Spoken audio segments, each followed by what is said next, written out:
शं वरुणः शन्नो भवत्वर्यमा शन्न इन्द्रो बृहस्पतिः शन्नो विष्णुरुक्रमः ॐ शान्ति शान्ति शान्तिः।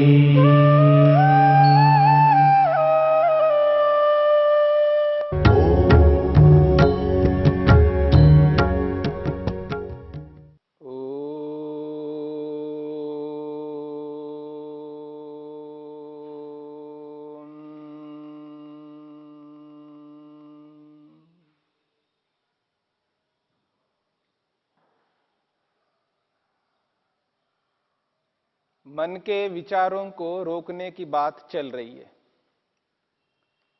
मन की वृत्तियों को किस प्रकार से रोका जाए, उसके लिए महर्षि पतंजलि ने 2 उपाय बताए हैं। एक उपाय है अभ्यास और दूसरा जो उपाय बताया है उसको कहा है वैराग्य। इन दोनों अभ्यास और वैराग्य, इन दोनों उपायों से व्यक्ति मन के सभी विचारों को रोक सकता है।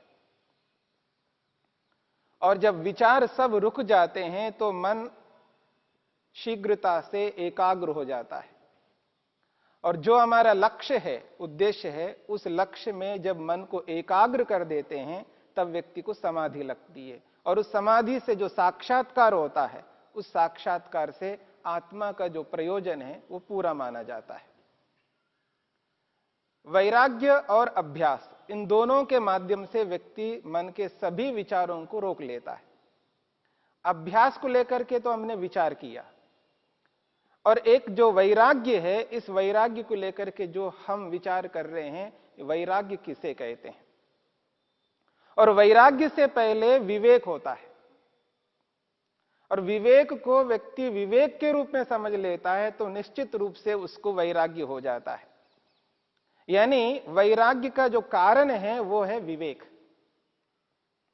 और विवेक को विवेक क्यों कहा जाता है? क्योंकि विवेक यथार्थ रूप को सामने लाता है। वस्तु के जो स्वरूप है उसको उसी रूप में सामने लाने वाला विवेक है। वस्तु के गुण कर्म स्वभावों को वो यथार्थ रूप में मनुष्य के सामने रख देता है विवेक। और जो वस्तु के यथार्थ रूप को रखता है वो अपने ढंग से रखता हो ऐसा नहीं है, प्रमाण पूर्वक रखता है। वस्तु के गुण कर्म स्वभावों को प्रमाणों के माध्यम से जो सामने लाता है उसका नाम है विवेक। और प्रमाणों के माध्यम से सामने लाता हुआ उस वस्तु को दूसरी वस्तु से पृथक कर देता है, अलग कर देता है।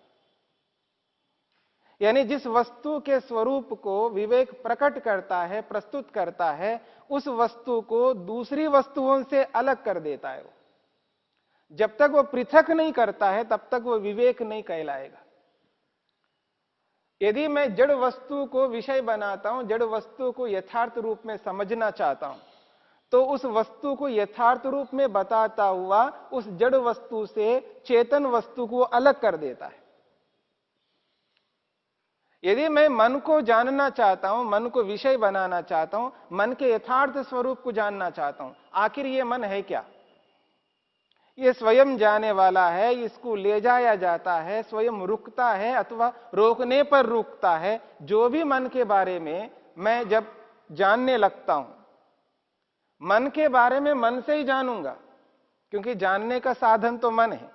तो जब मन के बारे में यथार्थ रूप में मैं जान लेता हूं, उस स्थिति में विवेक उस मन के यथार्थ रूप को बताता हुआ उस मन को चेतन आत्मा से अलग कर देता है, पृथकत्व का बोध कर देता है। तब उसको विवेक कहलाता है, तब उसको विवेक हम कहते हैं।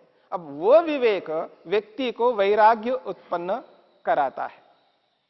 जैसे ही वस्तु का विवेक होता है, उस स्थिति में उस वस्तु के विषय में यथार्थ 2 स्थितियां सामने आती हैं।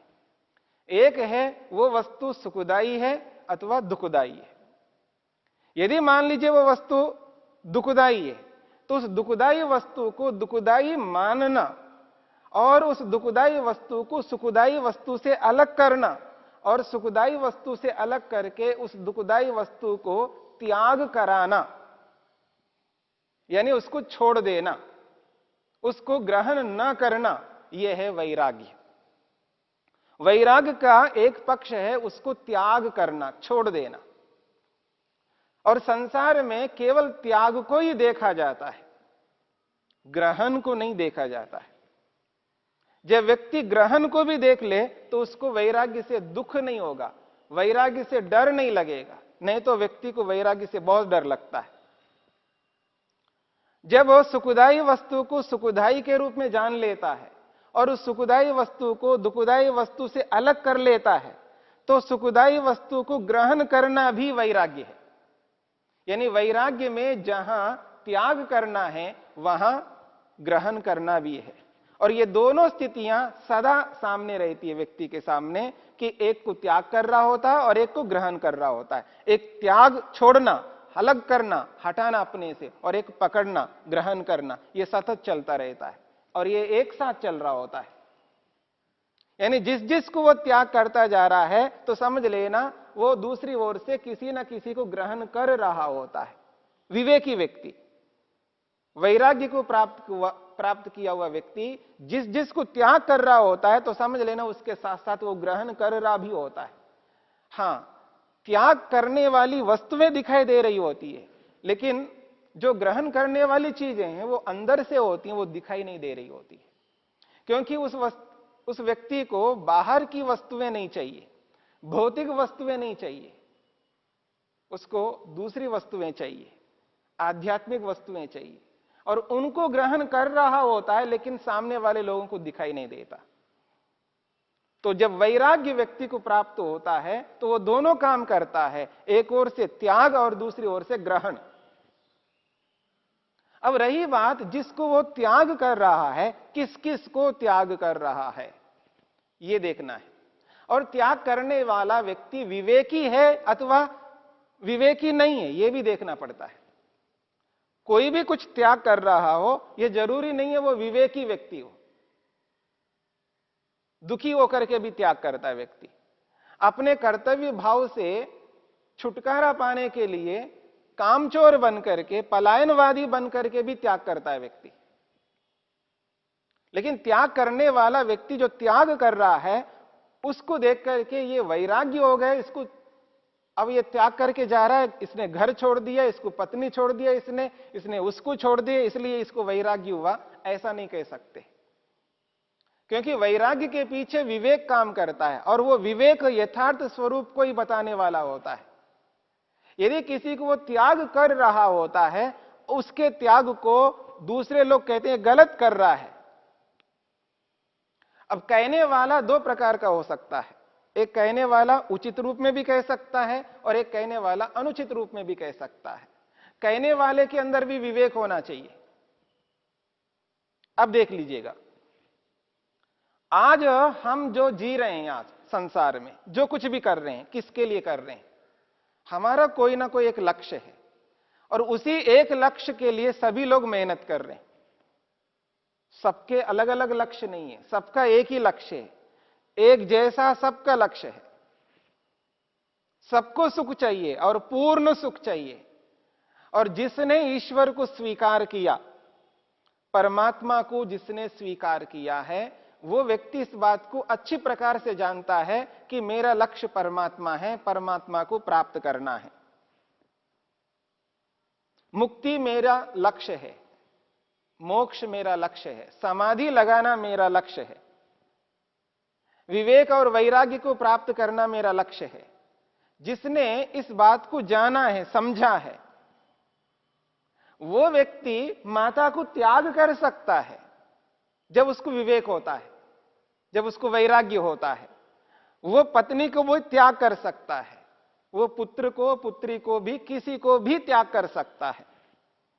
जब वो त्याग कर रहा है, उस त्याग के पीछे जो विवेक काम कर रहा होता है, तब उसका त्याग अनुचित नहीं हो सकता। जब तक लक्ष्य प्राप्त नहीं होता है, जब तक लक्ष्य सामने दिखाई नहीं देता है तब तक व्यक्ति दूसरों के साथ जुड़ करके रहता है और उसको रहना ही होगा।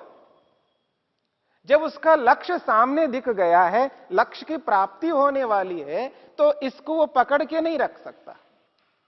ट्रेन में व्यक्ति बैठा हुआ है, ट्रेन को पकड़कर तब तक रह सकता है जब तक उसका गंतव्य स्थान आता नहीं है।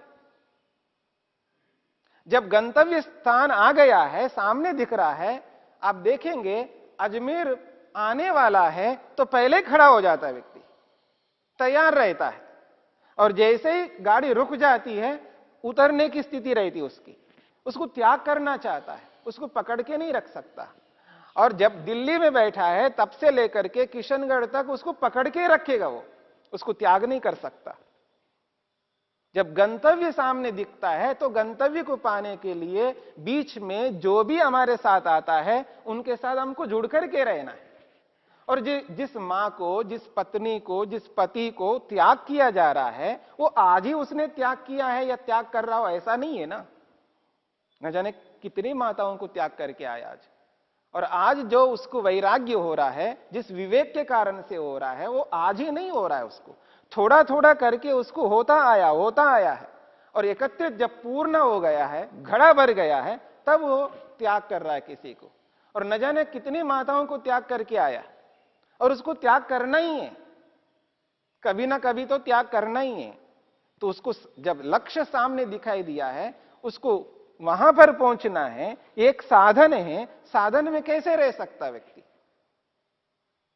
और जब तक लक्ष्य प्राप्त नहीं हुआ तब तक साधन को अपना करके चलना होगा। इसका यह भी अर्थ नहीं है कि उसको हम नजरअंदाज कर दें। मेरा यह अभिप्राय बिल्कुल नहीं है माता को, पिता को, पत्नी को, पति को, भाई को, बहन को, जो भी हमने संबंध बनाया उनको हम नजरअंदाज नहीं कर सकते। ये सब के सब साधन है अपने साध्य तक पहुंचने के लिए।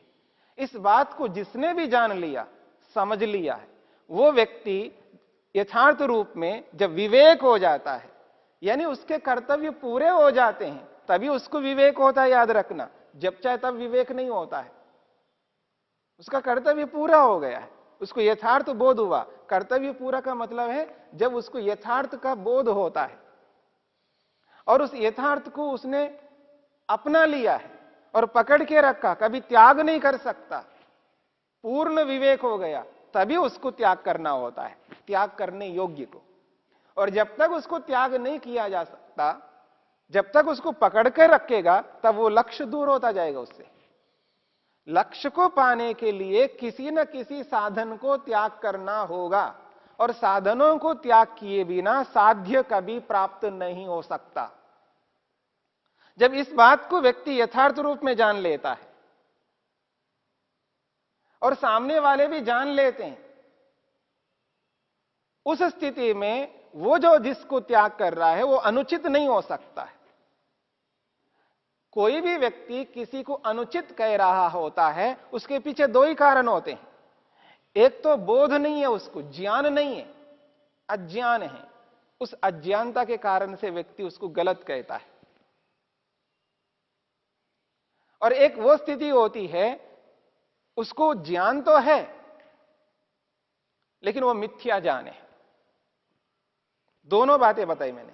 अज्ञान का एक अर्थ बताया, ज्ञान ही नहीं है, जानकारी ही नहीं है उसको, उसके बारे में बोध ही नहीं है, ज्ञान का अभाव है,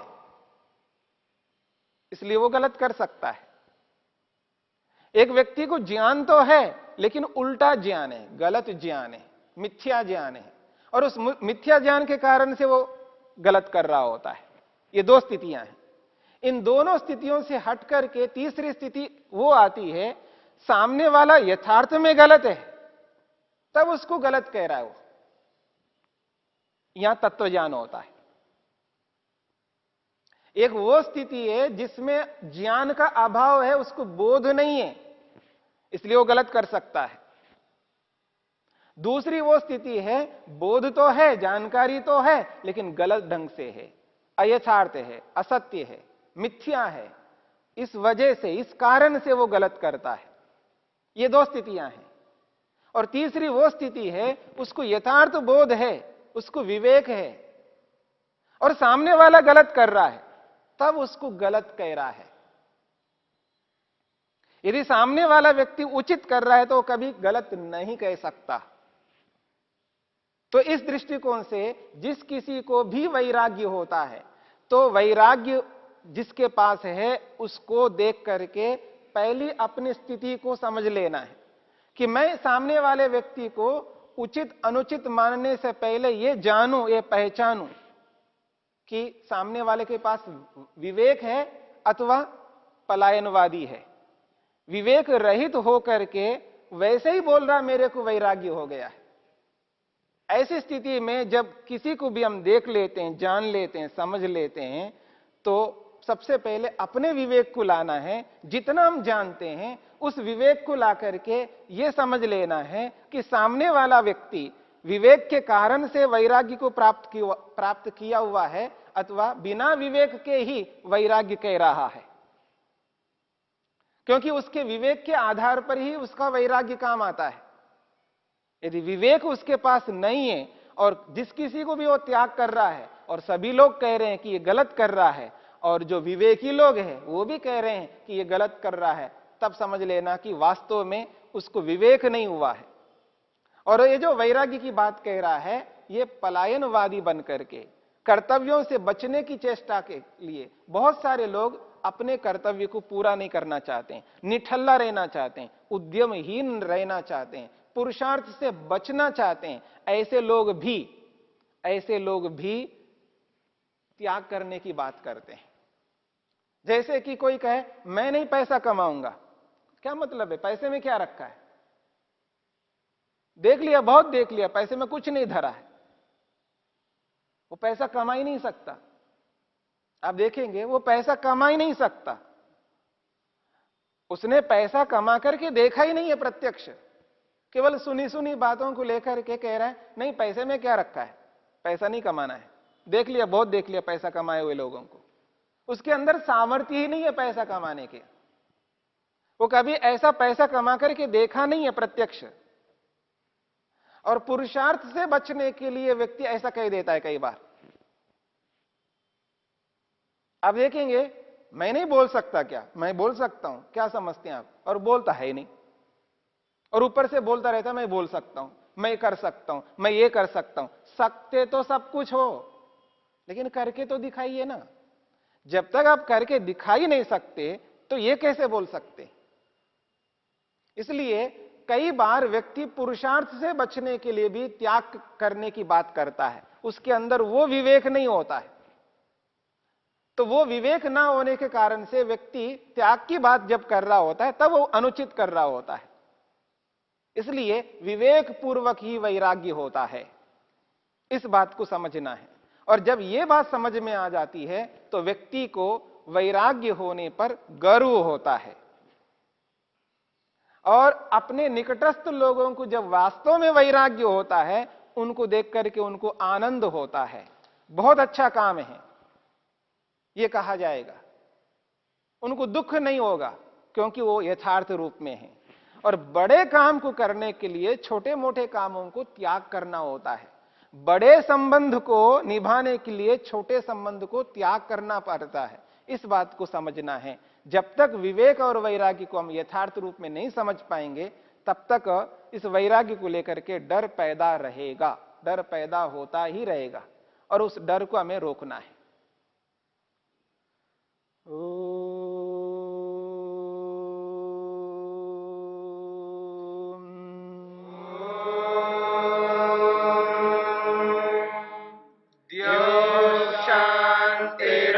शांतिरंतरिक्षं शांति पृथिवी शांतिरापः शांतिरोषधयः शांतिः वनस्पतयः शांतिर्विश्वे देवा शांतिर्ब्रह्म शांति सर्वं शांति शांतिरेव शांति क्षमा शांतिरेधि। ओम शांति शांति शांति।